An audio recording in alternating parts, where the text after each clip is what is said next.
Muchas gracias a usted, doctora Sosa, por esta interesantísima conferencia que nos ha brindado. Vamos a dar comienzo a la sesión de preguntas. Tenemos ya varias preguntas en el chat. La primera es de Sonia Bello. Felicitaciones a la profesora Sosa por su interesante conferencia. En relación a las normas de rehabilitación de edificaciones, quisiera mencionar incluir la norma de accesibilidad a las edificaciones y el entorno urbano Covenin 2703-2004, que permite el acceso y circulación de personas con limitaciones físicas permanentes o eventuales. No sé si quiere comentar el mensaje de la doctora Sonia Bello. Bueno, sí, saludos, Sonia. Claro, es muy importante esa normativa que tú abres, además que la accesibilidad es uno de los factores principales de la habitabilidad de una edificación y esa normativa es súper importante. Claro que yo nada más tuve que poner aquí como digamos, un bosquejo así pequeño de las normativas, pero esa es una de muy importante porque antes no se consideraba, eso era algo que no estaba considerado y ahora es primordial. Gracias por tu recordatorio. Bien, tenemos otra pregunta de Carlos Andión Merino. Estimada colega María Eugenia, le felicito por el contenido y la calidad de su conferencia. Se están previendo a escala mundial nuevas tipologías de materiales constructivos que den respuestas efectivas a la habitabilidad ante los cambios climáticos estimados a corto plazo. Doctora Sosa.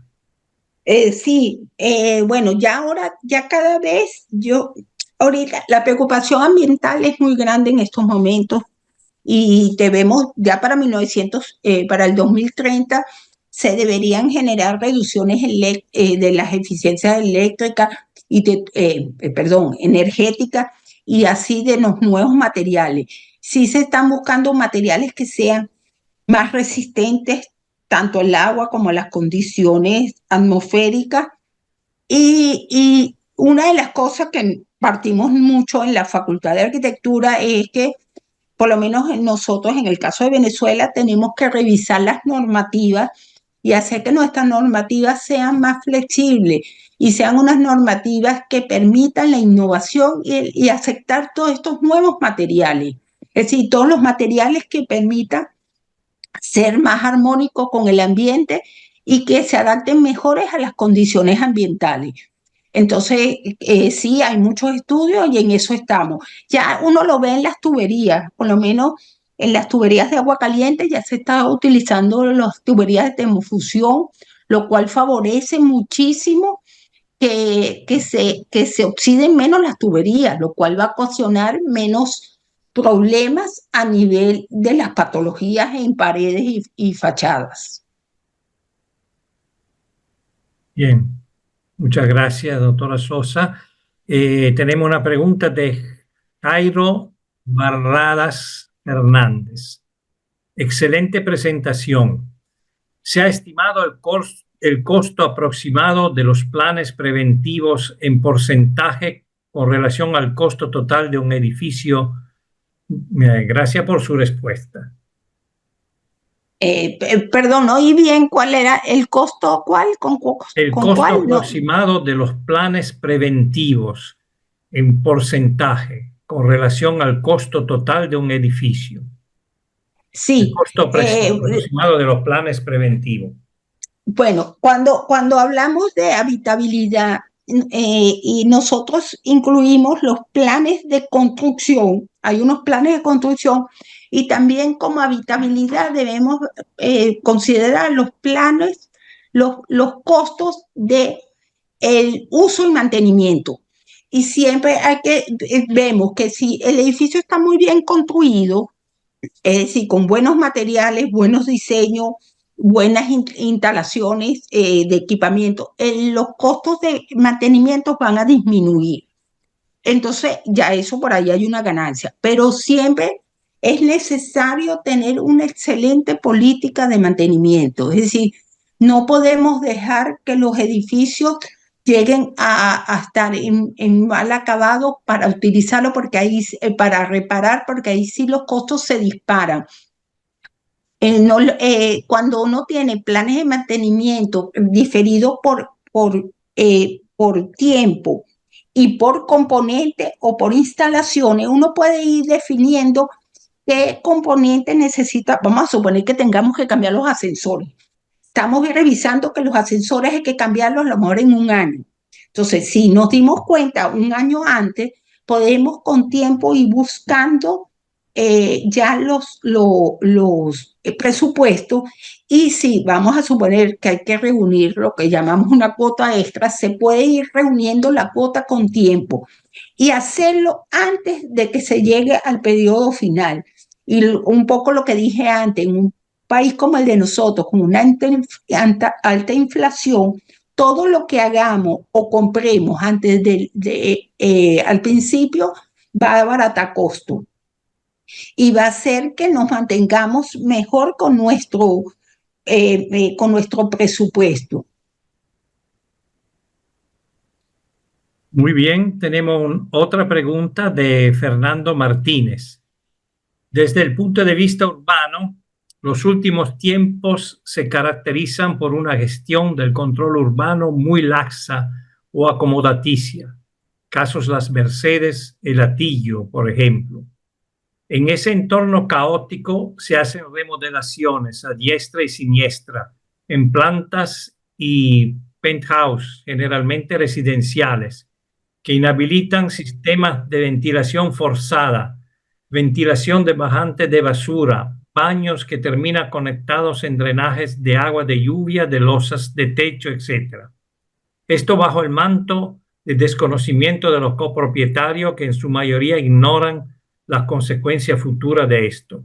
En lo particular, además, siempre he sido de la idea radical de que los edificios no deberían tener jardinera más allá de la planta baja. Gracias por su exposición. ¿Quiere comentar lo afirmado por Fernando Martínez? Doctora. Sí, bueno, uno sabe que allá en Venezuela está pasando cambios de uso y de ciertas zonas que de verdad son descontrolados. Las Mercedes, el Hatillo, como nombra el participante, también lo estamos viendo en urbanizaciones que, digamos así, en el caso de Caracas, mucho más residenciales como Prados del Este, donde en la avenida principal las casas se están volviendo comercio y bajo la mirada indiferente o como dijo la persona, así muy de que no lo quieren ver, de los alcaldes. Entonces yo sí creo que tenemos un problema grave, tenemos nosotros mismos, los profesionales, debemos estar atentos. De todas maneras, a veces las normativas no... hay tantas faltas de normativas que a veces no hay ni cómo contrarrestar estos problemas y estos permisos. De todas maneras, la zonificación es tan clara y eso sí se puede refutar, pero sé que es difícil. Nosotros, en la urbanización donde yo vivo, hemos tenido también cambios de uso y hay una urbanista, somos como 3 arquitectos, hemos mandado cartas a la alcaldía y de verdad no nos han hecho caso. Yo creo que entra todo en el problema político que está viviendo Venezuela.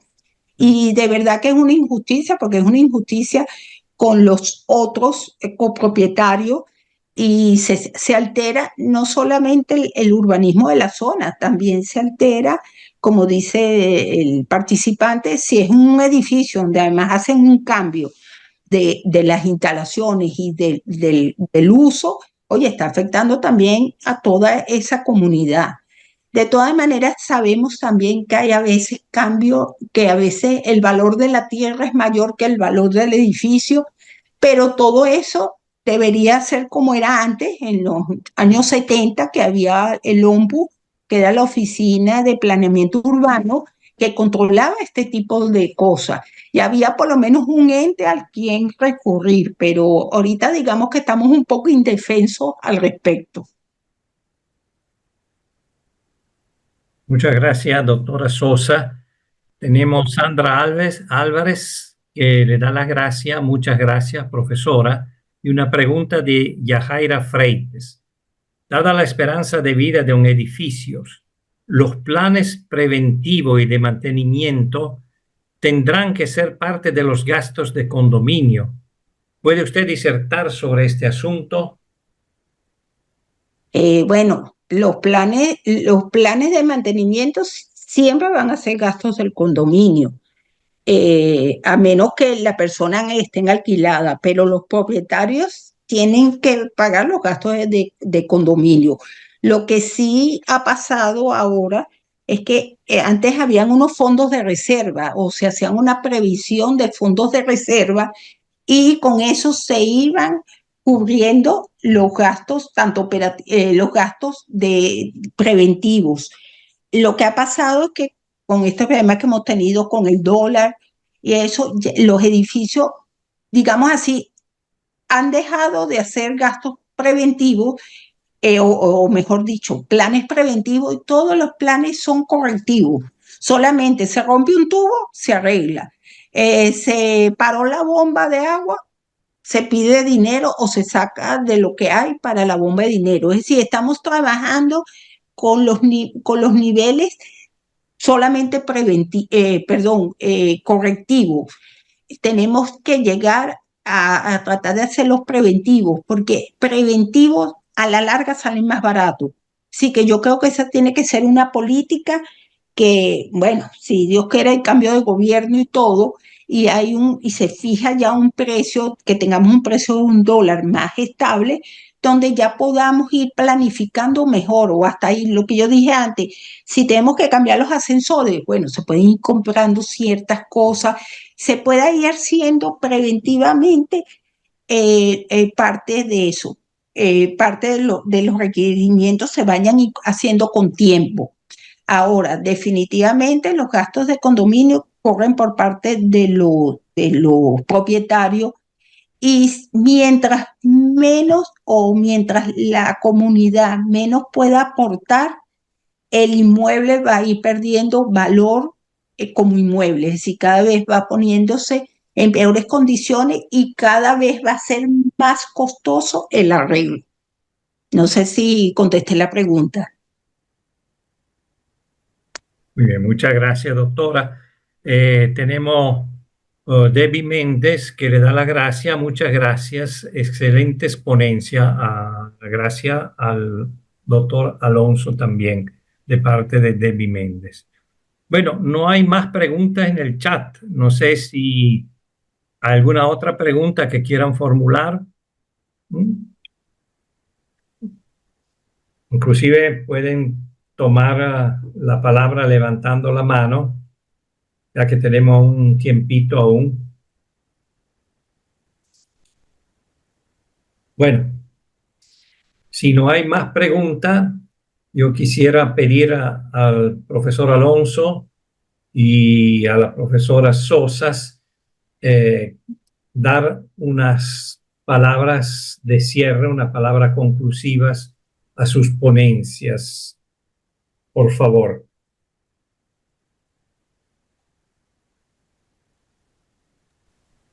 Bueno, gracias pues por darnos la oportunidad de decir algo más, ¿no? En realidad, eh, eh, este tema que estamos concluyendo hoy, que es el tema de la patología, no solamente de la patología, sino de la ingeniería forense, que es algo que, si se quiere, es es un área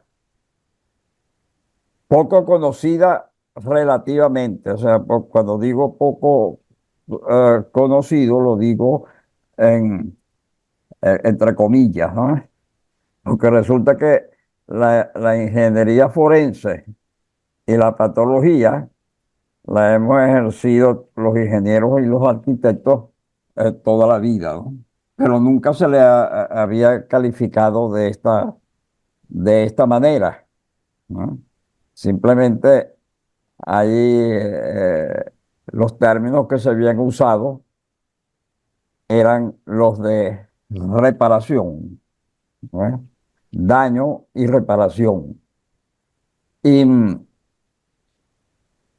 y tampoco se había usado mucho el término de rehabilitación y y el término de restauración.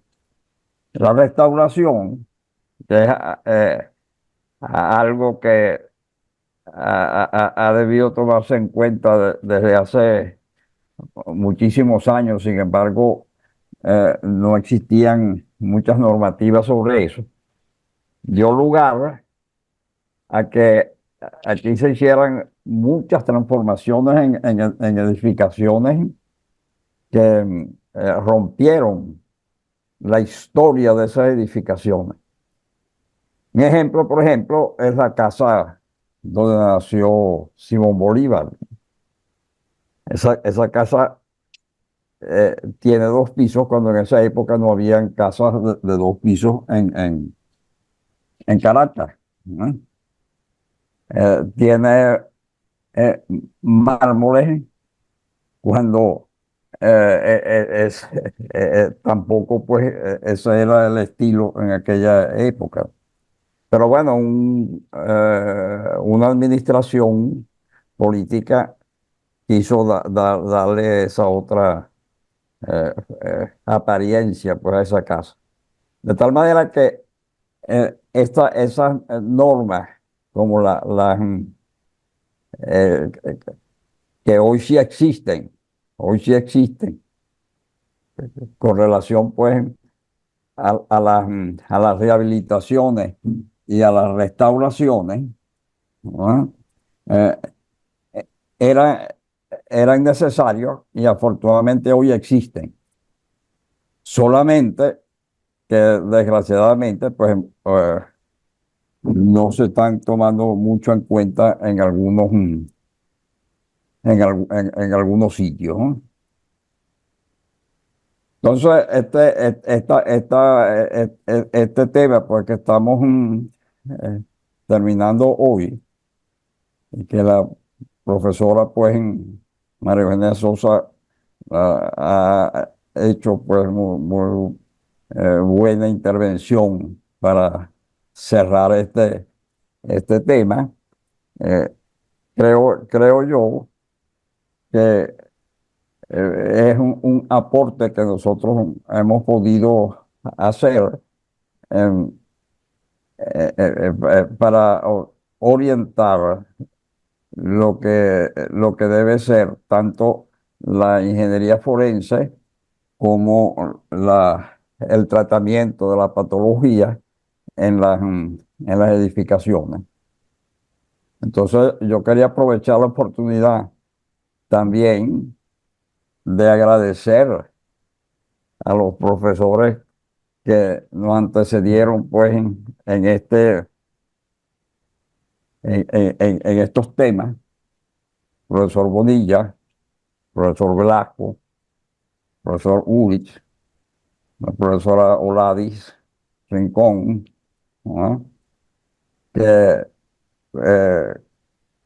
con sus intervenciones pues aportaron muy buen material para abordar estos temas. Bueno, eso es lo que yo quería decir por ahora. Gracias. Muchas gracias a usted, profesor Alonso. Doctora Sosa. Sí, aquí estoy. Bueno, yo quería dar también las gracias al profesor Alonso, que fue el que me invitó a participar. Bueno, a todos los profesores que han tenido unas muy excelentes presentaciones. también a todos los participantes, porque he leído muchas de sus preguntas y comentarios. Ahorita aproveché de leer el último que puso Aide Copal. Bueno, agradezco mucho. Ella me dice que va a retramitar toda esta información a sus colegas.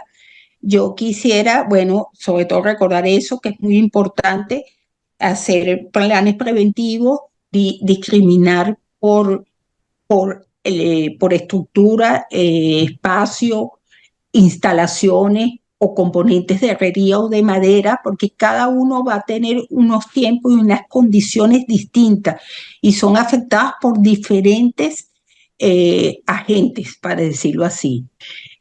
Por otro lado, también quería recalcar que los arquitectos y los ingenieros, sobre todo los ingenieros civiles, mecánicos también, y sanitarios, tenemos que hacer mucho esfuerzo también en que nuestras instalaciones sean de alguna forma más visibles, que no esté todo tan oculto, que hagamos espacios desde donde podamos evaluar o rejillas o paneles, cosas con los que podamos evaluar las instalaciones y no tengamos que estar construyendo y desconstruyendo, que yo creo que es uno de los problemas de nuestra construcción. Nuestra construcción es una construcción muy sólida, más cuando uno ve la de Estados Unidos, que son construcciones, digamos, más livianas, pero nuestras construcciones son muy buenas, muy sólidas, pero también caen en este problema en que hay que desconstruir para volver a construir. Entonces, tenemos que tratar de buscar mecanismos para lograr revisiones de las instalaciones, para que esto además va a mejorar, va a haber menos infiltraciones, a lo mejor hasta vamos a tener menos posibilidades de incendio o de fallas de instalaciones si tenemos este tipo de prevenciones y de espacio. Bueno, muchas gracias a todos y me gustó mucho haber participado. Muchas gracias, doctora Sosa. Como ya usted dijo, hay otros agradecimientos para los dos ponentes de hoy, de Yajaira Freites, Larry Torres, Aide Copal y Fernando Martínez, que le agradecen y le felicitan por sus conferencias. Bueno, con la conferencia a cargo del doctor Alonso Romero y de la doctora María Eugenia Sosa, termina la sesión de hoy de la cátedra. A los doctores Alonso y Sosa van nuestras más sinceras felicitaciones por las excelentes presentaciones realizadas. Con estas dos conferencias termina también la edición 2024 de la cátedra. Por lo tanto, envío un agradecimiento a todos los ponentes y a todos los asistentes a las conferencias, con la esperanza que hayan podido apreciar la información y el conocimiento transmitidos por los importantes exponentes de la ingeniería y la arquitectura venezolanas que hemos logrado convocar. Espero también que los estudiantes que han inscrito formalmente la cátedra de la Academia Nacional de la Ingeniería y el Hábitat como asignatura, la superen exitosamente, ¿no? Pero más que eso, espero que hayan podido ampliar sus horizontes con respecto a las obras y a los desafíos que enfrentan la ingeniería y la arquitectura venezolana. Es cierto, quizás algunas de las charlas no han estado enmarcadas en su especialización, pero recuerden que el profesional exitoso no es el técnico que se limita a su especialidad, aunque sin duda el conocimiento específico es muy especializado, es muy importante, sino es aquel que abre su mente al conocimiento universal, ecléctico. Podrá así colocar sus obras en una dimensión social, ambiental e histórica que sea en armonía con los tiempos, la percepción y los requerimientos de las comunidades en donde se insertarán sus obras. Mis más sinceros agradecimientos también a todos mis colaboradores, los miembros del comité organizador de la cátedra, cuyo nombre tienen ahora en pantalla. Para terminar, le invito a estar pendiente de los anuncios que saldrán en pocos meses sobre la edición 2025 de la cátedra, en la cual se incluirán nuevos temas y se remozarán algunas de las actuales conferencias. Hasta pronto, entonces. Nuevamente, muchas gracias por su participación y un cordial saludo a todos. Muy buenos días y buenas noches, dependiendo de dónde se encuentre. Hasta la edición 2025, entonces. Hasta luego. Gracias. Luego, un placer haber estado con ustedes, haber compartido este tiempo. Gracias. Igualmente para Gracias. nosotros. Gracias. Saludos a todos. Saludos. No sé por qué no puedo poner la cámara, pero saludos. Saludos.